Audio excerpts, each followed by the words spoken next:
હરિઓમ શ્રીરામ અંબજ્ઞ love you બાપુરાયા. તમે ઘણા બધા અનુભવ ઘણી બધી વખત આપેલા જ છે અને આપતા જ રહો છો. તમે મારા બેસ્ટ ફ્રેન્ડ છો અને આ અનુભવ અરાઉન્ડ 2016ની સાલનો છે. હું, આદિત્યસિંહ મારો સન, રાધાવીરા મારી ડોટર અને મારી વાઈફ હેતલવીરા, અમે લોકો શોપિંગ માટે દિવાળીના વેકેશનમાં, દિવાળીના થોડાક દિવસ પહેલા એક વખત ક્રાફર્ડ માર્કેટ સાઈડ ગયા હતા. અમે બહુ જ શોપિંગ કરી, આખો દિવસ બહાર ખાધું પીધું, શોપિંગ કર્યું અને પછી ગાડી લઈને ગયા હતા. આખી ગાડીમાં શોપિંગ ફૂલ થઈ ગયું હતું. એકચ્યુઅલી પ્લાન કર્યો તો ઓરિજિનલી કે રિટર્નમાં શોપિંગ પતાવીને પછી ગુરુક્ષેત્રમ દર્શન કરી અને પછી ઘરે આવશું, પણ શોપિંગ કરતા કરતા ને ત્યાંથી નીકળતા જ રાતે 11 વાગી ગયા હતા. પછી ગાડી તો સ્ટાર્ટ કરી હતી અને ગાડી સ્ટાર્ટ કરી અમે પછી બધા થાકેલા હતા એટલે હેતલવીરા અને રાધાવીરા પાછળ સુઈ ગયા.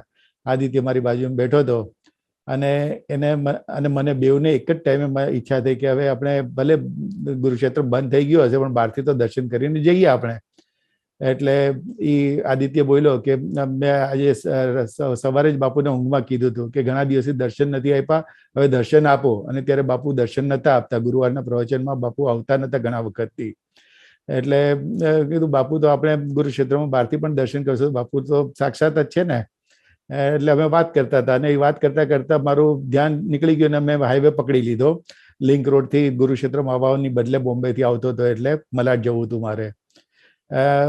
પછી હાઈવે તો પકડી લીધો પણ પછી થયું નહીં, દર્શન તો કરીને જવું છે એટલે પાછું યુ ટર્ન લીધો અને અમે ગુરુક્ષેત્રમાં પહોંચ્યા. ગાડીમાંથી ઉતર્યા તો વિથ ઓલ અવર સરપ્રાઈઝ અમારી આંખમાંથી જળજળી આવી ગયા. સાક્ષાત બાપુ ગેટ ઉપર રાતે 12:15 વાગે ઊભા હતા.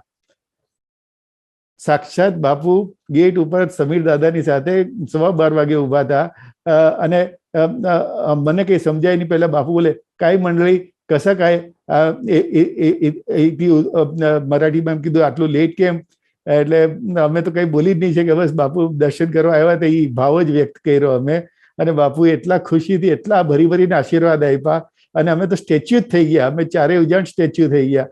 મીન્સ જે સ્વપ્ન દ્રષ્ટાંત બાપુમાં વાત કરી હતી કે આદિત્ય કે બાપુ ઘણા દિવસથી દર્શન નથી આપ્યા, હવે દર્શન આપો. તો બાપુ આ રીતે રાતે ચાલવાના નિમિત્તે નીચે ઉતર્યા, અમને દર્શન આપ્યા. પછી બાપુ એ રસ્તા પર ચાલતા હતા. હવે અમને ગુરુક્ષેત્રમાં બહારથી અમે દર્શન કર્યા પણ અમને ખબર ના પડે કે બાપુ રસ્તા પર ચાલે છે તો એમની સામેથી ગાડી કઈ રીતે કાઢવી. એટલે અમે તો ઊભા જ રહ્યા, બાપુ ચાલતા હતા. બાપુએ 3 રાઉન્ડ લીધા પછી વોચમેન અમને સમજાવ્યું કે તમે જઈ શકો છો.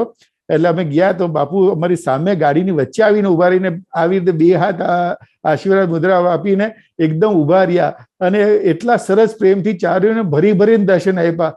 બાપુના મોઢા પર જે આનંદ હતો ને અમારા મોઢા પર જે આનંદ હતો, love you, really love you બાપુ રહ્યા. અંબજને ખૂબ ખૂબ નાથ સમેત બાપુ રહ્યા.